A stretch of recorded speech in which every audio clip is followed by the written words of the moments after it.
श्री गणेशाय नमः। श्री राम रामाय नमः। जय श्री कष्टभंजन देव की जय हो। नमस्कार, हमारी चैनल गुजराती भजन में आपका स्वागत है। आज हम आपको विनायक चतुर्थी का महत्व, पूजा की विधि तथा व्रत की कथा सुनाएंगे। चतुर्थी की तिथि भगवान श्री गणेश जी की तिथि है। हिंदू धर्म ग्रंथों के अनुसार श्री गणेश जी की कृपा प्राप्ति से जीवन के कई असंभव और कठिन कार्य भी सरल हो जाते हैं। शास्त्र के अनुसार अमावस्या के बाद आने वाली शुक्ल पक्ष की चतुर्थी को विनायक चतुर्थी कहते हैं।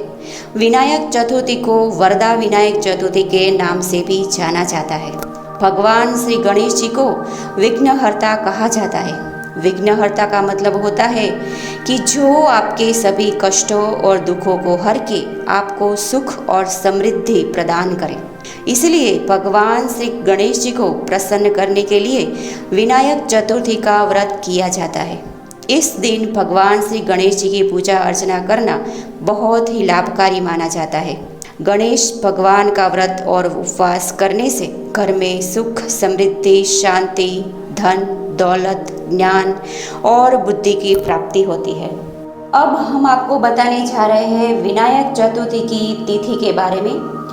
पंचांग के अनुसार विनायक चतुर्थी 4 मई बुधवार सुबह 7:32 पर शुरू होगी और 5 मई गुरुवार सुबह 10 बजे इसका समापन होगा। बता दें कि उदया तिथि के आधार पर चतुर्थी तिथि का व्रत 4 मई को रखा जाएगा। इसके बाद हम आपको बताने जा रहे हैं कि विनायक चतुर्थी की पूजा मुहूर्त के बारे में। तो विनायक चतुर्थी के दिन 4 मई को गणेश जी की पूजा का शुभ मुहूर्त सुबह 10:58 से दोपहर 1:38 तक है। इस मुहूर्त में आपको विनायक चतुर्थी की पूजा कर लेनी चाहिए। इस दिन बुधवार भी है और बुधवार को गणेश जी की पूजा करने का विशेष महत्व है। अब हम आपको बताएंगे कि गणेश जी की व्रत पूजा कैसे करें। ब्रह्म मुहूर्त में उठकर नित्य कर्म से निर्वित होकर स्नान कर ले। उसके बाद विनायक चतुर्थी के दिन लाल रंग के वस्त्र धारण करें और व्रत का संकल्प लें। इसके बाद दोपहर के समय शुभ मुहूर्त पर भगवान गणेश जी की प्रतिमा की स्थापना करें। इसके लिए चौके पर आसन बिछाएं और चावल छिड़के। पूजा करते समय पूरब या उत्तर दिशा की ओर मुंह करके बैठकर गणेश जी की पूजा करें। गणपति जी के सामने कलश स्थापित करें। अक्षत, पुष्प, रोली, माला, मोदक, चंदन, दुर्वा, धूप, दीप और पंचामृत भगवान को अर्पण करें। भगवान गणेश जी का विधि विधान पूर्वक सच्चे मन से पूजा करें। गणेश जी को सिंदूर चढ़ाएं और पूरे मन से गणेश जी की आरती करें। उसके बाद ओम गण गणपताय नमः मंत्र का जाप करें। गणेश जी को बूंदी के लड्डू बहुत ही प्रिय है, इसलिए गणेश जी को बूंदी के 21 लड्डुओं का भोग लगाएं। इनमें से 5 लड्डुओं का दान ब्राह्मण को कर दे तथा 5 लड्डू श्री गणेश जी के चरणों में रखकर बाकी लड्डू का प्रसादी में बांट दे। गणेश जी की पूजा हो जाने के बाद संकट नाशक गणेश स्तोत्र का पाठ करें। ऐसा करने से गणेश जी की कृपा हम पर सदैव बनी रहती है। विनायक चतुर्थी के दिन आप गणेश चालीसा, गणेश पुराण आदि व्रत कथाएं भी पढ़ सकते हैं। ऐसा करने से भगवान श्री गणेश जी आपके सभी मनोकामनाएं पूर्ण करेंगे। अब हम आपको बताएंगे विनायक चतुर्थी की कथा के बारे में। श्री गणेश चतुर्थी व्रत की पौराणिक कथा के अनुसार एक बार भगवान शिव तथा माता पार्वती नर्मदा नदी के किनारे बैठे थे। वहाँ माता पार्वती ने भगवान शिव से समय व्यतीत करने के लिए चौपड़ खेलने को कहा।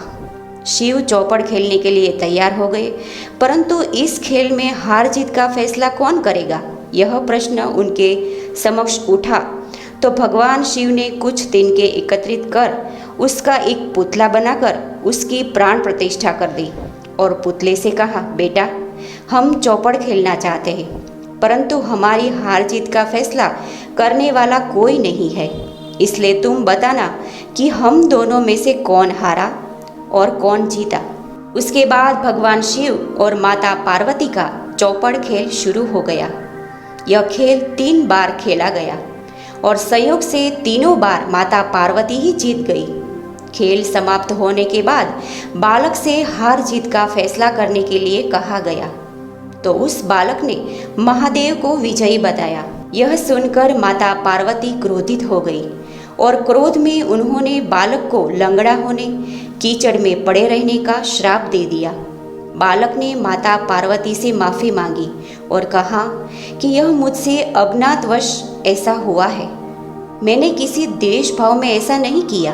बालक द्वारा क्षमा मांगने पर माता ने कहा, यहाँ गणेश पूजन के लिए नाग कन्याएं आएंगी, उनके कहे अनुसार तुम गणेश जी का व्रत करो, ऐसा करने से तुम मुझे प्राप्त करोगे। यह सुनकर माता पार्वती शिव के साथ कैलाश पर्वत पर चली गई। 1 वर्ष के बाद उस स्थान पर नाग कन्याएं आई। बालक द्वारा क्षमा मांगने पर माता ने कहा, यहाँ गणेश पूजन के लिए नाग कन्याएं आएंगी, उनके कहे अनुसार तुम गणेश जी का व्रत करो, ऐसा करने से तुम मुझे प्राप्त करोगे। यह कहकर माता पार्वती शिव के साथ कैलाश पर्वत पर चली गई। 1 वर्ष के बाद उस स्थान पर नाग कन्याएं आई। तब नाग कन्याओं से श्री गणेश जी के व्रत की विधि मालूम करने पर उस बालक ने 21 दिन लगातार गणेश जी का व्रत किया। उसकी श्रद्धा से गणेश जी प्रसन्न हुए। उन्होंने बालक को मनोवांछित फल मांगने के लिए कहा। उस पर उस बालक ने कहा कि हे विनायक, मुझ में इतनी शक्ति दीजिए कि मैं अपने पैरों से चलकर अपने माता पिता के साथ कैलाश पर्वत पर पहुंच सकूं और वे यह देख प्रसन्न हो। तब बालक को वरदान देकर श्री गणेश जी अंतर्ध्यान हो गए। इसके बाद वह बालक कैलाश पर्वत पर पहुंच गया और कैलाश पर्वत पर पहुंचने की अपनी कथा उसने भगवान शिव को सुनाई। चौपड़ वाले दिन से माता पार्वती जी शिव जी से विमुख हो गई थी, अतः देवी के रुष्ट होने पर भगवान शिव ने भी बालक के बताए अनुसार 21 दिनों तक श्री गणेश जी का व्रत किया। इस व्रत के प्रभाव से माता पार्वती के मन से भगवान शिव के लिए जो नाराजगी थी वह समाप्त हो गई। तब यह व्रत विधि भगवान शंकर ने माता पार्वती को बताई। यह सुनकर माता पार्वती ने मन में भी अपने पुत्र कार्तिकेय से मिलने की इच्छा जागृत हुई।